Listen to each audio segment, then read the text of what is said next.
ಸ್ನೇಹಿತರೆ, ಒಂದಾನೊಂದು ಕಾಲದಲ್ಲಿ ಒಬ್ಬ ಹಿಂದೂ ಅಲ್ಲ, ಮುಸ್ಲಿಂ ಅಲ್ಲ, ಕ್ರಿಶ್ಚಿಯನ್ ಅಲ್ಲ, ಆದರೆ ಇತರೆ ಈ ವ್ಯಕ್ತಿಗೆ ಒಂದು ಆಲೋಚನೆ ಬರುತ್ತೆ, ತಾನೊಂದು ವ್ಯಾಪಾರ ಮಾಡಬೇಕು ಅಂತ.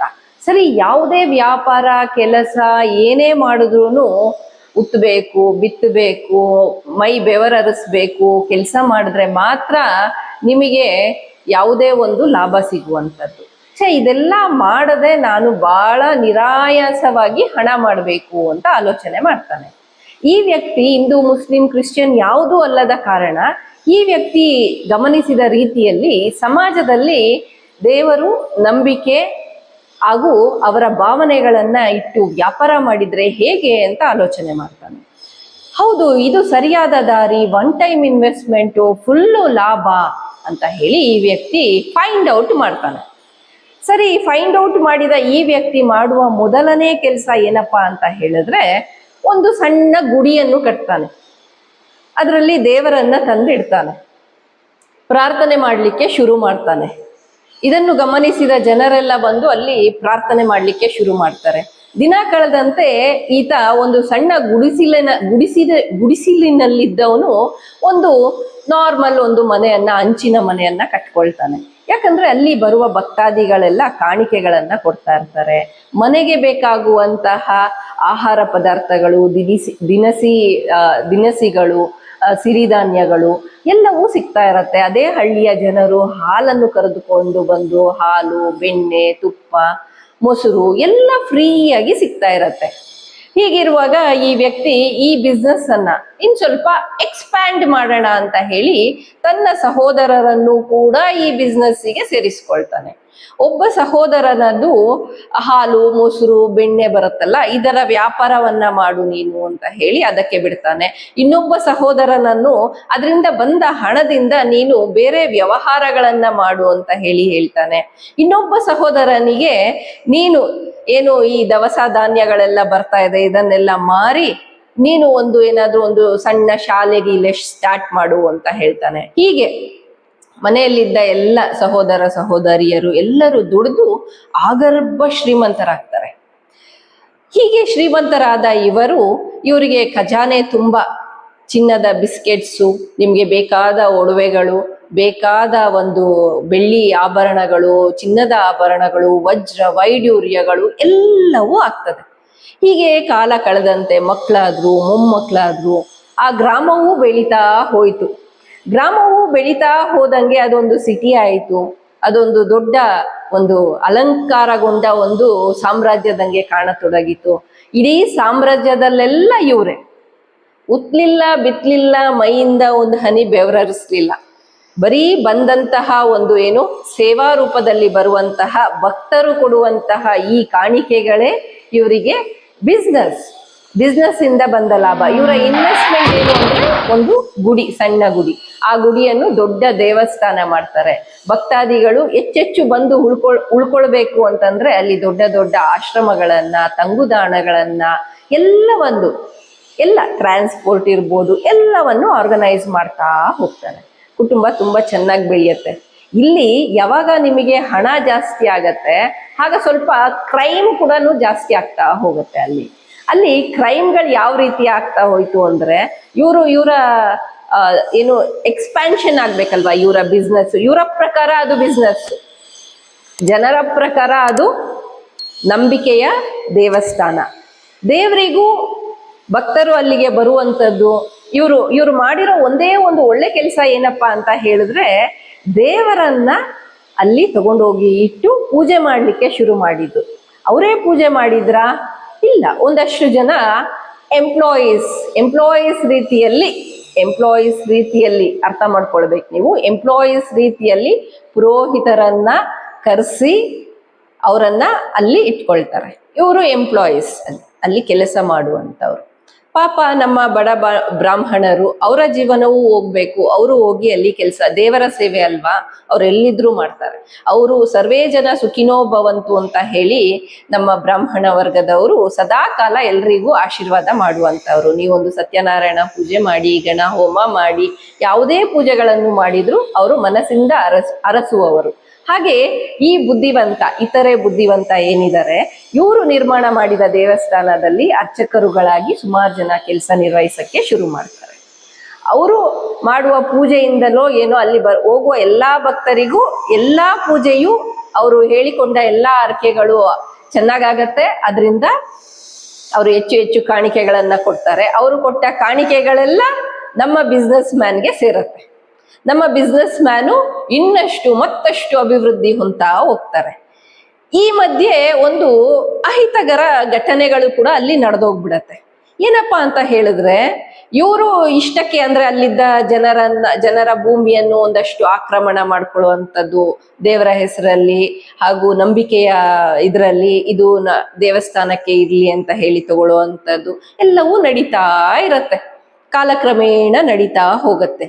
ಈ ಬುದ್ಧಿವಂತ ವ್ಯಕ್ತಿ ತನ್ನ ವ್ಯಾಪಾರವನ್ನು ಎಲ್ಲಿಯವರೆಗೆ ವೃದ್ಧಿ ಮಾಡ್ತಾನೆ ಅಂದ್ರೆ, ತನ್ನ ಕಣ್ಣಿಗೆ ಕಂಡಷ್ಟು ದೂರಕ್ಕೆ ಬೇರೆ ಯಾವ ದೇವಸ್ಥಾನಗಳು ಇಲ್ಲದ ಹಾಗೆ ತನ್ನ ಸಹೋದರರು ನೋಡ್ಕೊಂಡ್ರೆ, ಒಬ್ಬ ಸಹೋದರ ನೋಡ್ಕೊಂಡ್ರೆ, ಇನ್ನೊಂದು ಸಹೋದರ ಮಸೀದಿಗಳು ಬರದ ಹಾಗೆ ನೋಡ್ಕೊಂಡ್ರೆ, ಇನ್ನೊಬ್ಬ ಸಹೋದರ ಬೇರೆ ಯಾವುದು ಶಾಲಾ ಕಾಲೇಜುಗಳು ಬರದ ಹಾಗೆ ನೋಡ್ಕೊಂಡ್ರೆ, ಮತ್ತೊಬ್ಬ ಸಹೋದರ ಬೇರೆ ಯಾವುದು ಚರ್ಚುಗಳು ಸಹ ಬರದ ಹಾಗೆ ನೋಡ್ಕೊಂಡ್ರೆ, ಇಷ್ಟೆಲ್ಲ ನೋಡ್ಕೊಂಡು ಇದು ಸಮೃದ್ಧವಾಗಿ ಬೆಳೆಯುತ್ತೆ. ಇದರಿಂದ ಏನು ಸಮಸ್ಯೆ ಇಲ್ಲ.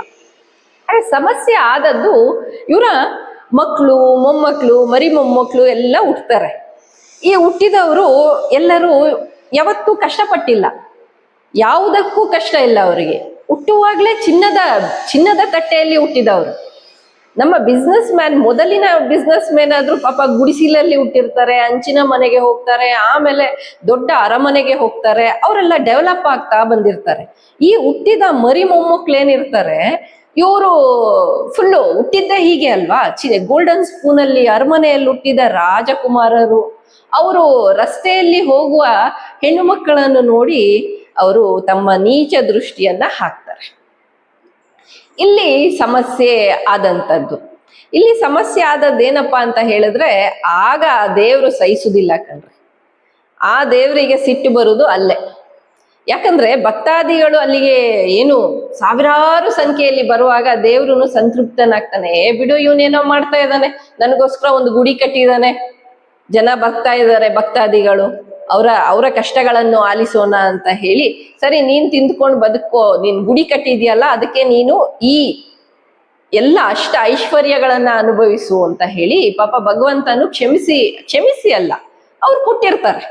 ಯಾಕಂದ್ರೆ ಭಗವಂತ ಅಲ್ವಾ, ನನಗೋಸ್ಕರ ಒಬ್ಬ ಗುಡಿ ಕಟ್ಟಿದಾನೆ ಅಂತ ಹೇಳಿದ್ರೆ ಅವನಿಗೋಸ್ಕರ ನಾನು ಕೊಡ್ಬೇಡ್ವಾ, ತಗೋ ತಿನ್ನು, ಚೆನ್ನಾಗಿರು, ಖುಷಿಯಾಗಿರು ಅಂತ. ಭಕ್ತಾದಿಗಳು ಭಗವಂತ ನಾವು ಕೇಳಿದ್ದೆಲ್ಲ ಕೊಡ್ತಾ ಇದ್ದಾನೆ, ನಾವು ಅಂದ್ಕೊಂಡಿದ್ದೆಲ್ಲ ಮಾಡ್ಕೊಡ್ತಾ ಇದ್ದಾನೆ ಅಂತ ಹೇಳಿ ತಗೊಂಡೋಗಿ ಎಲ್ಲ ಬಿಸ್ನೆಸ್ ಮ್ಯಾನ್ ನ ಕೈಗೆ ಕೊಡ್ತಾ ಇರ್ತಾರೆ. ಮದವೇರಿದ ಮೊಮ್ಮಕ್ಕಳು, ಮರಿ ಮೊಮ್ಮಕ್ಕಳು ಅಂದ್ರೆ ಆ ದೇಶದ ಮಾತೃಗಳ ಮೇಲೆ ಕಣ್ಣು ಹಾಕ್ತಾರೆ. ಆ ಕಾಲದಲ್ಲಿ ಕಣ್ಣು ಹಾಕಿದ ಅವರು ಆ ಹೆಣ್ಣು ಮಕ್ಕಳನ್ನ ಚಿತ್ರಹಿಂಸೆ ಮಾಡುವಂಥದ್ದಕ್ಕೆ ಕೈ ಹಾಕ್ತಾರೆ. ಹೆಣ್ಣು ಮಕ್ಕಳ ಅತ್ಯಾಚಾರಗಳನ್ನ ಮಾಡುವಂಥದ್ದು, ಅವರನ್ನು ಹೀನಾಯವಾಗಿ ಹಿಂಸಿಸುವಂಥದ್ದು, ಸುರಪಾನ ಮಾಡಿ ಏನೆಲ್ಲ ಮಾಡಿ ಅವರನ್ನ ಹಿಂಸೆ ಮಾಡಿ ಅವರನ್ನು ಒಂಥರ ದೊಡ್ಡ ದೊಡ್ಡ ಕೊಂಬೆ ಕಟ್ಟಡಗಳ ಹತ್ರ ಅಥವಾ ಇನ್ನೆಲ್ಲೋ ಕರ್ಕೊಂಡು ಹೋಗಿ ಏನೆಲ್ಲ ಮಾಡೋದು, ನದಿಗಳಲ್ಲಿ ಬಿಸಾಡುವಂಥದ್ದು, ಈ ರೀತಿಯಾಗೆಲ್ಲ ಮಾಡ್ತಾ ಹೋಗ್ತಾರೆ. ಅದನ್ನು ಮುಚ್ಚಿ ಹಾಕ್ಲಿಕ್ಕೆ ಅವರ ಅಪ್ಪಂದಿರು, ಚಿಕ್ಕಪ್ಪಂದಿರು ಎಲ್ಲ ಸಹಕಾರ ಕೊಡ್ತಾ ಇರ್ತಾರೆ. ಯಾಕಂದ್ರೆ ಎಲ್ಲ ಕಂಪ್ಲೀಟ್ ಕಂಟ್ರೋಲು, ಸಾಮ್ರಾಜ್ಯ ಅವ್ರದೇ ಆಗಿರತ್ತೆ. ಆ ಕಾಲದಲ್ಲಿ ಸಾಮ್ರಾಜ್ಯವೇ ಅವ್ರದ್ದಾಗಿರತ್ತೆ. ಇದನ್ನೆಲ್ಲ ನೋಡಿದ ಭಗವಂತ ಸಹಿಸದ ಕಾರಣ ಏನಾಗತ್ತೆ ಅಂತ ಹೇಳಿದ್ರೆ, ಅವರಿಗೆ ಅವಮಾನಗಳು ಶುರುವಾಗತ್ತೆ. ಜನ ತಿರುಗಿ ಬೀಳ್ಲಿಕ್ಕೆ ಶುರು ಮಾಡ್ತಾರೆ. ನೀನ್ ಮಾಡ್ತಾ ಇರೋದು ಬಿಸ್ನೆಸ್ ಅಂತ ಹೇಳಲಿಕ್ಕೆ ಶುರು ಮಾಡ್ತಾರೆ. ದೇವಸ್ಥಾನ ನಮ್ಮದು, ದೇವರು ನಮ್ಮದು, ನಮ್ಮ ನಂಬಿಕೆ, ನೀನ್ ಯಾರು ಅಂತ ಪ್ರಶ್ನೆ ಮಾಡ್ಲಿಕ್ಕೆ ಶುರು ಮಾಡ್ತಾರೆ. ನೀನು ದೈವ ಭಕ್ತನ ಅಂತ ಕೇಳಲಿಕ್ಕೆ ಶುರು ಮಾಡ್ತಾರೆ. ನೀನು ಹಿಂದೂನಾ, ಮುಸ್ಲಿಮಾ, ಕ್ರಿಶ್ಚಿಯನ್ನ, ಯಾರು ಹೇಳು, ಬಾಯಿ ಬಿಡು ಅಂತ ಪ್ರಶ್ನೆ ಮಾಡ್ತಾರೆ. ಈ ರೀತಿಯಾದ ಪ್ರಶ್ನೆಗಳು ಹೆಚ್ಚಾದಾಗ ಒಂದಷ್ಟು ಅನಾಹುತಗಳು ಆ ಸಾಮ್ರಾಜ್ಯದಲ್ಲಿ ನಡೀತಾ ಇರತ್ತೆ.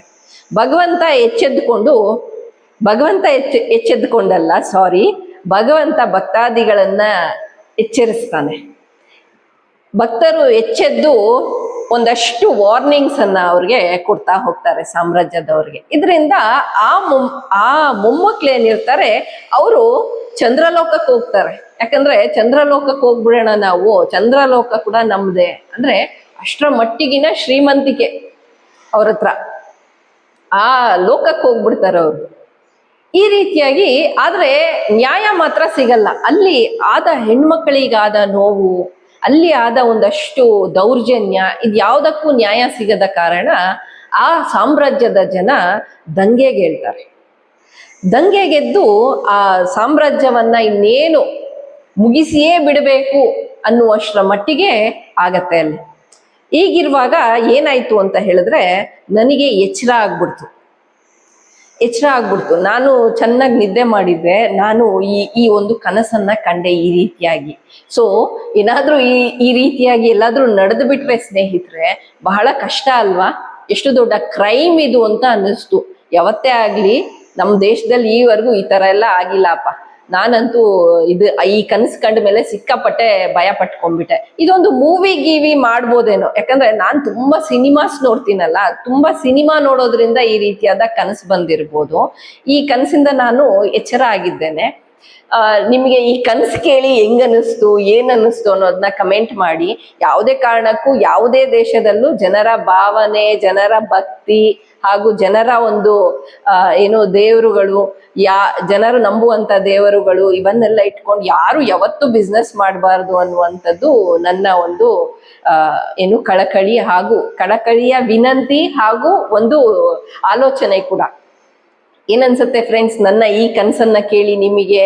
ಈ ಕನಸು ತುಂಬಾ ಭಯಂಕರವಾಗಿತ್ತಲ್ಲ, ಘನಘೋರವಾಗಿತ್ತು. ನನಗ್ ನೋಡುವಾಗ ಅಯ್ಯೋ ನೆಕ್ಸ್ಟ್ ಏನಾಗತ್ತೋ ನಾನ್ ತುಂಬಾ ಏನೇನೋ ಅನ್ನಿಸ್ತಾ ಇದೆ ನಂಗೆ ಕನಸಿಂದ ಎಚ್ಚರ ಆದ್ಮೇಲೆ ಕೂಡ ನನಗೆ ಒಂಥರ ಆತಂಕ, ಭಯದ ವಾತಾವರಣ ಆಗೋಗ್ಬಿಡ್ತು. ಸರಿ ಫ್ರೆಂಡ್ಸ್, ಇವತ್ತು ಒಂದು ವಿಡಿಯೋ ಮಾಡಿದ್ದೇನೆ ಈ ವಿಚಾರವಾಗಿ, ಕನಸಿನ ವಿಚಾರವಾಗಿ. ಯಾರು ತುಂಬಾ ಸೀರಿಯಸ್ ಆಗಿ ತಗೊಳ್ಬೇಡಿ. ಯಾರಾದ್ರೂ ಈ ರೀತಿ ಬಿಸ್ನೆಸ್ ಮಾಡ್ತಾರೆ ಅನ್ನೋ ಆಲೋಚನೆ ಕೂಡ ನಿಮ್ಗೂ ಯಾರಿಗೂ ಬರ್ದೇ ಇರ್ಲಿ, ಮಾಡ್ಲೂಬೇಡಿ ಅಂತ ಹೇಳ್ತಾ ಈ ವಿಡಿಯೋ ಇಷ್ಟ ಆಗಿದೆ ಲೈಕ್ ಮಾಡಿ, ಶೇರ್ ಮಾಡಿ.